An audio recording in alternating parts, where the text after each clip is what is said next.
오늘 시간에는 예레미야 강의의 36번째 시간으로서 하나님 앞에서 맺은 언약을 파기한 자들이 받게 될 형벌은 이란 제목으로 함께 말씀의 은혜를 나누기를 원합니다.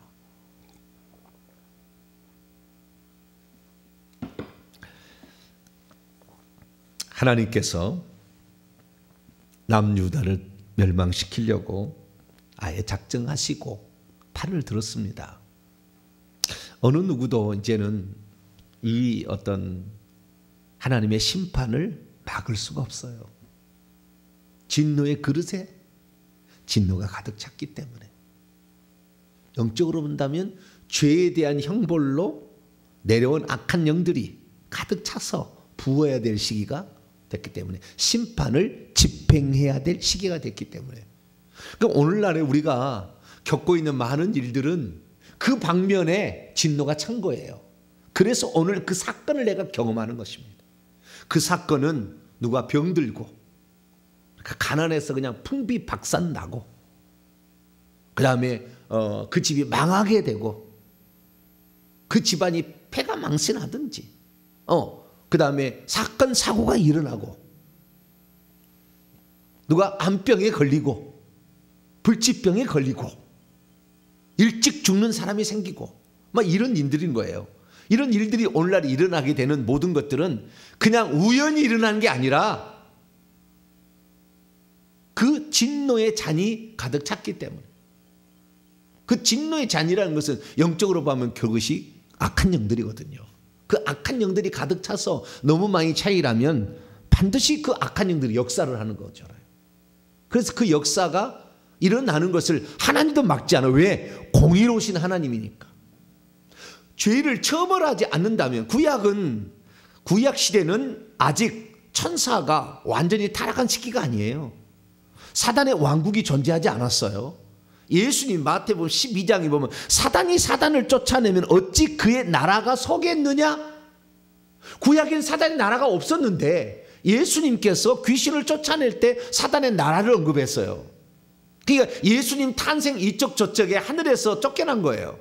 그 전에는 하나님께서 이 천사들과 그 다음에 아직 쫓겨나지 아니한 타락한 천사들, 사단의 포로가 되어서 이렇게 있는, 그러나 그 아직 쫓겨나지 않았기 때문에 하나님께서는 구약 시대의 그 귀신들이라고 말할 수는 없잖아요. 쫓겨나지 않았으니까. 그 자들을 하나님께서 악의 심판의 도구로 썼어요.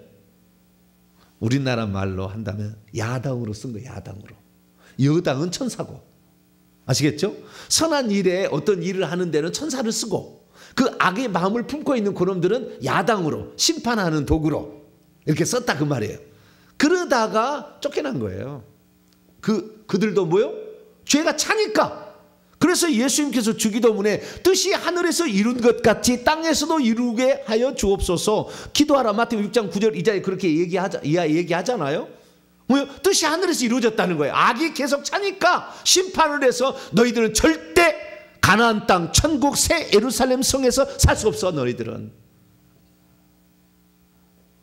그리고 하늘에서 쫓아내버린 거예요. 그래서 이 땅에 그놈들이 내려왔어요. 그러니까 구약 시대만 해도 그 악한 영들이겠죠. 그러니까 아직 쫓겨나진 않았어요. 귀신이라고 말하기는 어렵죠. 쫓겨나진 않았어요. 근데 야당으로 썼는데 이때 이들은 뭐 했느냐? 세상에 내려가서 죄 지은 사람을 자꾸 참소한 거죠. 이 사람이 이런 죄를 범했습니다. 다윗이 이렇게 살인죄를 범했습니다. 다윗이 이렇게 간음죄를 범했습니다. 내버려 두시겠습니까? 그럴 수 없지. 하나님 그런 거죠. 하나님 공의로우니까. 그래서 다윗을 친 거예요. 4명의 아들이 죽어갔고, 그리고 자기의 아들 압살롬이 대낮에 백주 대낮에 왕의 후궁들의 10명을 간음을 행하는 파렴치한 행각을 할 수밖에 없었죠. 왜? 다윗도 그 죄를 찼으니까. 다윗이 회개를 안 하고 회개를 했지만 계속 꾸준히 끝까지 회개는 못했다 그 말이에요. 답은. 그래서 그 결과를 받게 된다 그 말이에요. 다윗만이 죄를 지은 게 아니라 선조 때부터 지은 죄가 다윗 때 와서 비로소 차버렸기 때문에 자기 아들이, 그래서 밧세바하고 간음해가지고 난 자식이 있잖아요. 일주일 만에 죽었잖아요. 그때 금식하면서 살려달라고 하나님께 부르짖었습니다. 주님 이 아들을 살려달라고. 왕이 음식을 먹지 아니하고 막 그런 어느 날 어찌 되었냐 그랬더니 왕이시여 죽었습니다. 그때부터 음식 가져오라고 막 퍼먹으니까 왕이 미쳤다고 생각했어요. 하나님께서 하신 일을 내가 뒤집을 수는 없다. 그래서 그때 음식을 먹었다는 그런 말이 있잖아요. 그건 뭡니까? 다윗은 다 알고 있었던 거예요. 진노의 잔이 차서 내 아들이 죽을 수밖에 없었지. 이걸 돌이킬 수는 없어. 만약에 거기에서 그동안에 회개를 많이 했다가 간음하고 그 다음에 회개를 했다 한다면 그 잔이 비워졌기 때문에 그 아들 안 죽었을 거예요. 근데 잔을 비운 일이 없기 때문에 이 회개를 이렇게 알았겠습니까? 처음으로 바세바 사건을 통해서 다윗도 회개란 걸 알았지. 그러니까 회개를 잘 몰랐던 거예요. 저와 여러분의 오늘 일어날, 내일 일어날 미래의 불행한 모든 사건들이 여러분의 회개에 따라서 없어질 수도 있는 거예요. 할렐루야. 그러나 우리가 워낙 회개가 적기 때문에 대부분 다 받기는 받는다. 그 사건이 일어난다 그 말이에요. 일어나. 그런데 그 사건이 일어나도 회개를 하고 있으면 약하게 지나간다. 할렐루야. 그것이 이 회개에 지금 예레미야서를 제가 지금 공부하면서 이 깨달은 엄청난 영적 비밀이에요. 이게 해본 적이 없어요. 엄청난 영적 비밀입니다. 이렇게 좋은 회개인데 우리가 회개를 안 하죠. 고집 피우고 그렇게 목사가 떠드는데도 안 하잖아요. 안 해보세요. 그래서 고생을 많이 하셔야 돼. 제가 보니까 하나님 말씀이 이것은 고생을 많이 해봐야 돼. 네가 고생을 많이 해보고 그렇게 살면서 그래서 나중에 뼈 빠진 눈물을 흘려봐야 그때 비로소 이게 아니었구나. 주의 종이 그렇게 이 시대 가운데 그런 얘기를 하는 것이 우연이 아니었구나. 그것을 나중에 이제 알게 되겠죠. 그런데 이 시드기야 때 드디어 므낫세 때 차버렸어요. 14대 왕 때 차버렸어. 20대 왕인데 지금 그러나 3, 4대죠. 지금 대로 말한다면 므낫세, 그 다음에 아몬, 요시야의 아들이 지금 요아하스, 그 다음에 여호야김, 지금 시드기야잖아요. 그러니까 3대 지금 이런 일이 있어요. 그래서 우상을 숭배하는 자는 3, 4대까지 그 죄를 벌하리라 그렇게 지금 하고 있다 그 말이에요. 그게 시드기야예요. 근데 시드기야 때 이제 3차 바빌론이 이제 쳐들어왔어요. 1차, 2차 포로로 잡아갔어요. 1차는 다니엘, 2차는 에스겔, 3차에 지금 이제 이게 남유다를 멸망시키려 바벨론이 왔다 그 말이에요. 그런데 그때의 시드기야 왕이 나중에 더 봅니다. 이제 30주 뒤째 가서 봅니다만 시드기야 왕은 제가 봤을 때에 약간의 왔다리 갔다리 왕이에요. 뭐라고요?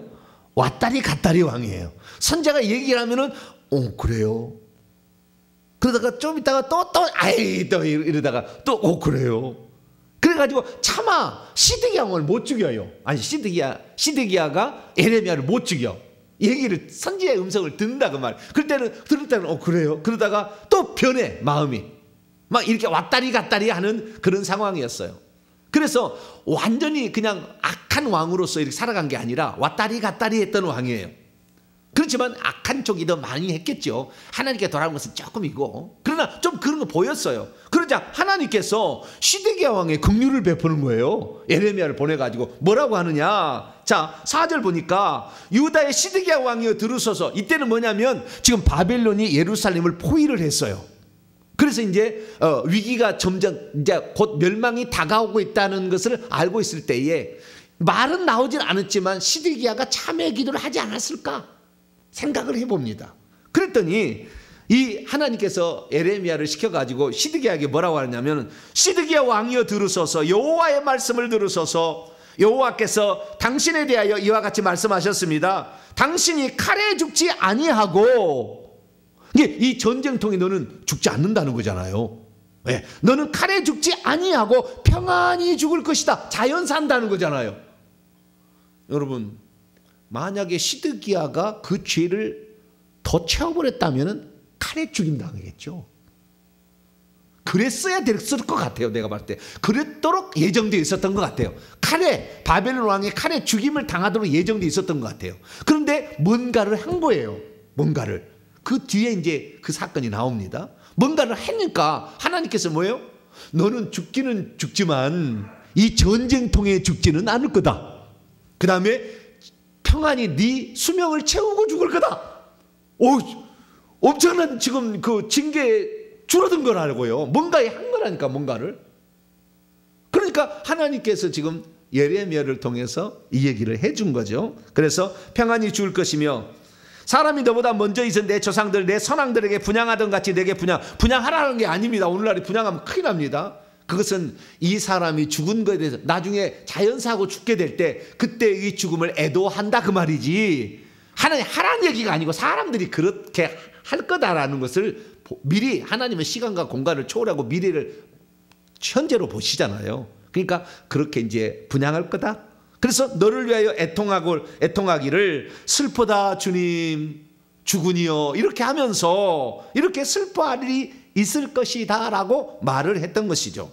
그러니까 무슨 사건이 그게 있었을 거예요. 틀림없습니다. 하나님께서 심판 중에 진노 중에 긍휼을 베풀 리가 없어요. 뭔가가 있었던 거죠. 여기는 기록되지는 않았어요. 그런데 이 사건을 딱 경험하고 났을 때에 시드기야가 생각을 한 거예요. 생각을. 하나님께 우리가 진노를 받더라도 하나님께 잘 보이면 하나님은 진노를 거둬가시기도 하는구나. 긍휼을 베푸시기도 하는구나. 깨달은 거죠. 깨달았어요. 그래가지고 어떤 일을 벌였느냐. 그 상황은 지금 6절 7절은 바벨론 왕의 군대가 와가지고 예루살렘과 그 다음에 주변의 성읍들을 치고 있었어요. 그래 라기스와 아세가라는, 라기스는 예루살렘보다 더 큰 성읍이고요, 아세가는 그와 비슷한 건데 이 두 큰 성읍은 아직 못 쳤어요. 그러니까 세 성읍만 남유다를 못 치고, 남쪽에 있습니다. 이들은 북쪽에서부터 바벨론 군대가 왔고 남쪽에 있는 도시들인데 이 도시들, 두 개 도시들 아직 덜 친 상황에서 지금 시시각각 지금 전쟁에, 그래서 그 죽음의 위기가 닥쳐오는 시점이었어요. 그때 이 시드기야 왕이 생각을 한 거예요. 뭐라고 생각했느냐. 8절에 엄청난 일을 한 거예요. 엄청난 일을. 그 엄청난 일이 뭐냐면 시드기야 왕이 예루살렘에 있는 모든 백성을 불러다가 하나님 앞에서 언약을 체결했다는 거예요. 어떤 언약을 체결했느냐. 자유를 선포한 후에 자유를 선포했는데 그 계약이 뭐냐면은 9절부터 10절까지 나와 있어요. 그 계약은 언약을 체결했대. 하나님 앞에서 사람마다 각기 히브리 남녀, 자기 동족이죠, 자기 동족의 남종들과 여종들을 놓아서 자유롭게 보내줘라.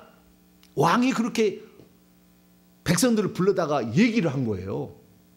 그러자 그의 동족 유다인을 다시는 종으로 삼지 마라. 이럴 수도 있어요. 이 얘기가 무슨 얘기냐면 시드기야가 무슨 일을 한 거예요. 회개를 눈물로 했든지 무슨 일을 겪었어요.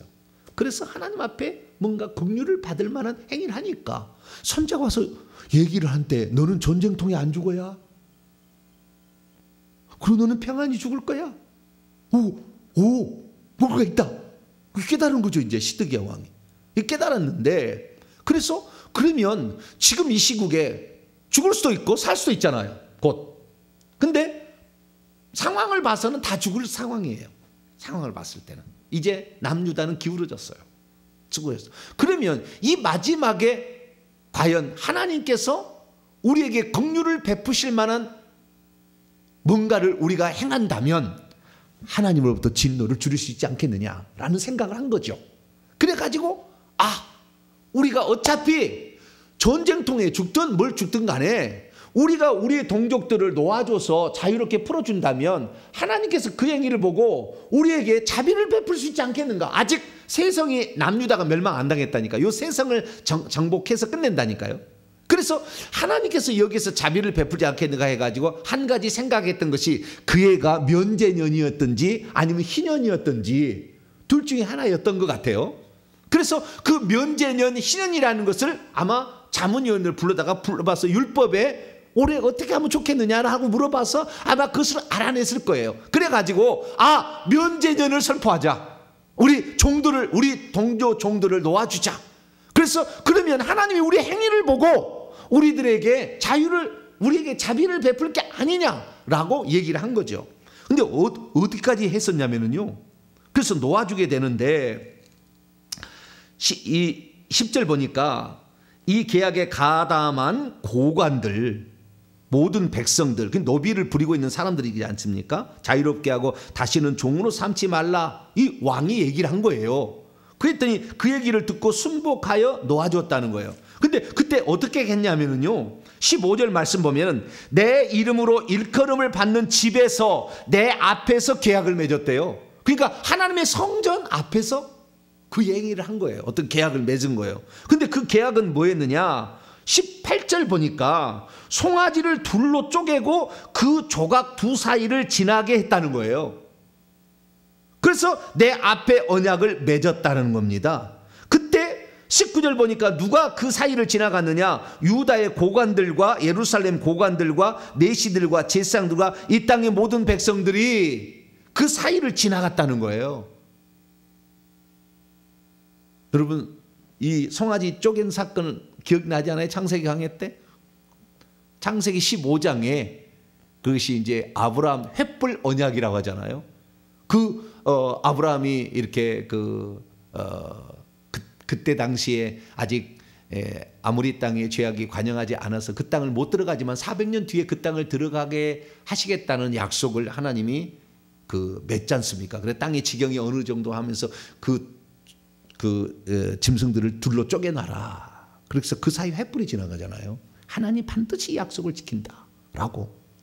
지키지 않으면 둘을 쪼개듯이 누군가는 죽임 당할 거다. 하나님이 그렇게 언약을 맺은 거죠. 그대로 성취가 돼요. 3, 4대 만에 이 땅으로 돌아오게 될지라 그게 이루어지는 거예요. 창세기 15장에 나오는 그 사건과 똑같은 것을 이 사람들이 진지하고 심각하게 한 거라 그 말이에요. 그냥 요식 행위를 한 게 아니라 왕이 백성들을 보다가 놓고 우리가 지금 이 위기 상황에서 벗어날 수 있는 것은 우리가 자비를 베풀어야 하나님도 우리에게 자비를 베풀지 않겠느냐? 그래서 우리의 종들을 놓아 보냅시다. 그랬더니 백성들이 지금 죽을 것 같고 그전에 거짓 예언자가 얘기했던 것은 절대 안 망한다 했는데 망한 것 같고 상황은 지금 다 에레미야 선지자 말이 맞는 것 같고 다 거짓 선지자 따라갔던 거 지가 실수했던 건 이제 인정이 되니까 왕의 말을 듣고 전부가 이렇게 그 송아지를 쪼개는 그 피가 흐르는 그 사이를 백성들이 지나갔다니까요. 이 사건은 역사서에 안 나와요. 여기만 나오는 거예요. 지금 예레미야에서만 엄청난 사건인데 이 사건을 그러니까 하나님이 얼마나 기뻐했겠어요. 그래가지고요 그런 상황에서 어떤 상황이 벌어졌냐면 바벨론의 군대가 포위를 하다가 포위망을 열어주고 물러가 버렸어요. 이 사건이 있으네. 그러니까 이 사람들이 어떻게 생각했느냐? 이 두 가지 생각할 수 있잖아요. 내가 너무 죽을 것 같아가지고 하나님께 기도해서 하나님 나에게 자비를 베풀어라, 긍휼을 베풀어라. 그리고 기도했는데 저 옆에서 빨리 나으려면 약도 먹어야지. 그래서 약도 먹었어요. 근데 진짜 나았네? 그러면 이것이 기도해서 나은 거예요? 아니면은 약발로 나은 거예요? 네? 뭐 어떻게 나은 거죠? 그런 상황이 됐어요. 어떻게 상황이 됐냐면 이 시드기야가 어떤 일이 있었냐면 이전에 자기가 포로 이제 바빌론 군대가 쳐도 죽게 생겼으니까 애굽하고 친하게 지냈어요. 계속 그 요시아의 아들들은 애굽하고 친애굽 정책을 했거든요. 왜냐하면 가까이가 도와줄 것 같으니까. 그래서 애굽에 대가 이 위기 상황을 얘기를 합니다. 나중에 뒤에 나와요. 이 상황을 얘기하니까 애굽의 호보라라는 왕이 바로가 군대를 이끌고 오고 있다는 얘기를 딱 들은 거예요. 이 노비 해방령을 선포를 했는데 애굽 군대가 자기를 도와주러 오고 있다는 얘기를 들었어요. 그런데 마침 또 바빌론 군대가 또 물러났어요. 그러니까 어떤 생각이 들겠어요? 두 마음이잖아요.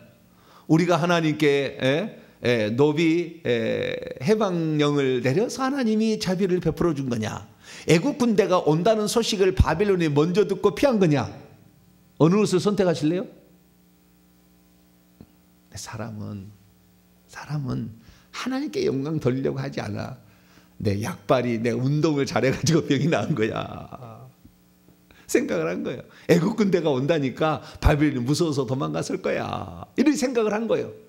그러니까 백성들이요, 그 언약 체계를 그렇게 엄숙하게, 그때는 그거 아니면은 안 될 것 같으니까 왕과 백성들이 이렇게 해보자. 하나님께서 자비를 베풀어 줄 게 아니냐. 그 행동을 했긴 했어요. 진지하게 했어요. 진지하게 했는데 상황이 달라지니까 화장실 들어갈 때 마음과 화장실 나올 때 마음이 달라졌나 봐요.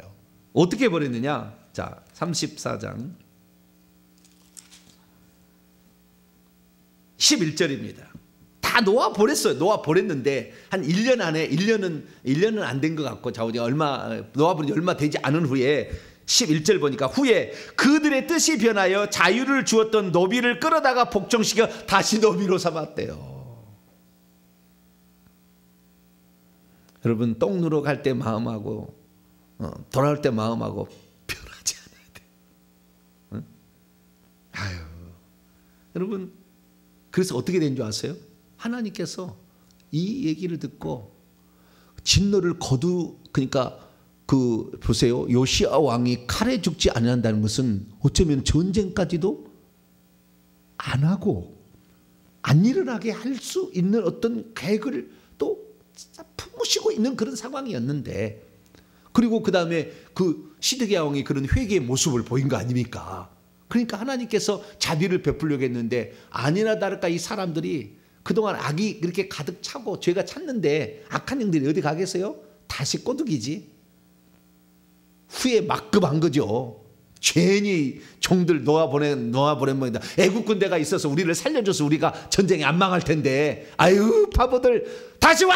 그래가지고 그 노비들을 다 불러왔다는 거 아닙니까? 그러니까 하나님이 진노를 하셨어요. 너희들의 그 행위를 보고 내가 긍휼을 베풀려고 했는데 이제부터는 어떻게 하리라?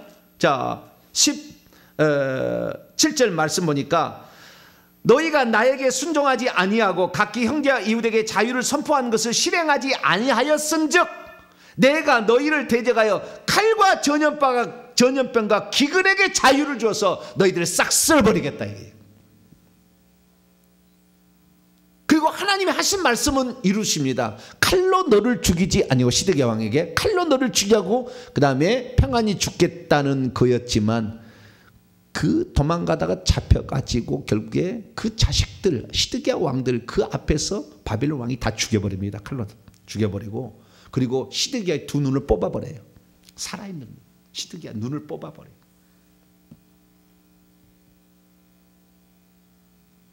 그리고 바벨론에 끌고 가서 바벨론에 죽어요. 나중에 하나님 말씀은 틀림없지만 하나님께서 너가 나에게 이렇게 하겠다고 이렇게 행동을 했는데 만약에 내가 시드기야 왕이었다고 한다면은 백성들이 그렇게 한다고 약속까지 하고 그 죽음을 맹세하고 그 송아지 사이를 지나갔는데 너희들이 하나님의 진노가 무섭지 않느냐?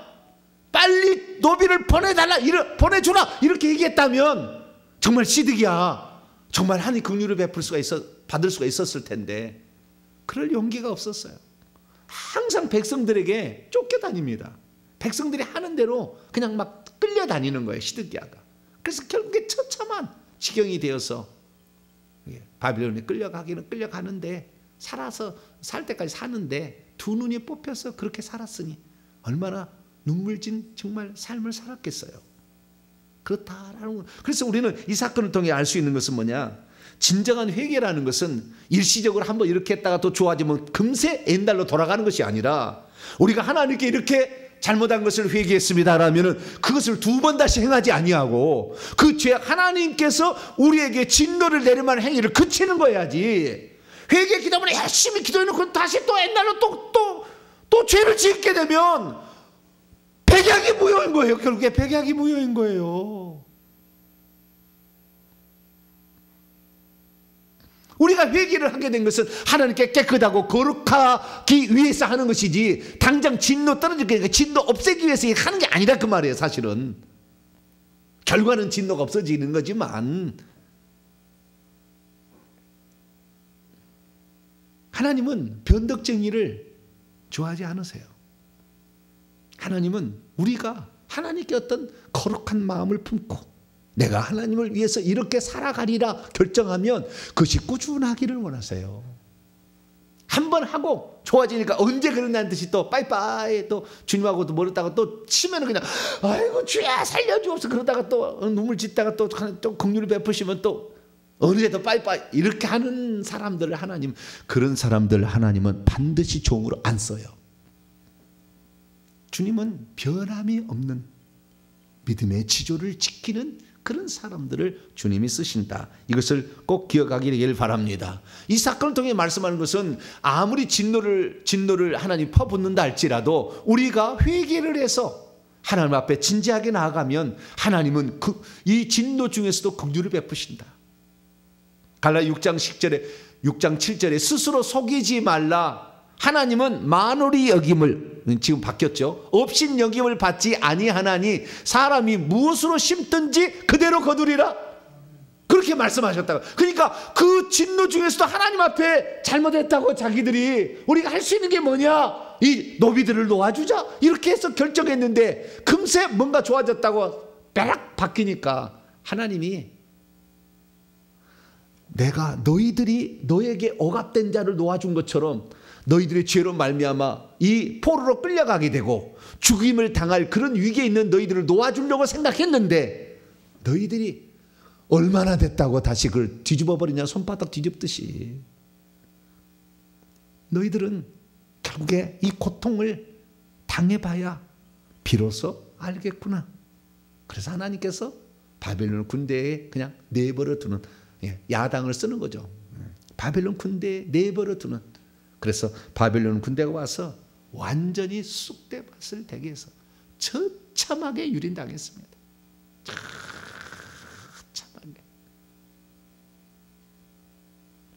사랑하는 성도 여러분, 우리가 이 세상의 사람들과 사이에도 약속에도 지켜야 되는데 하나님께 이렇게 나는 하겠다 그렇게 약속해 놓고 손바닥 뒤집듯이 뒤집지 마세요.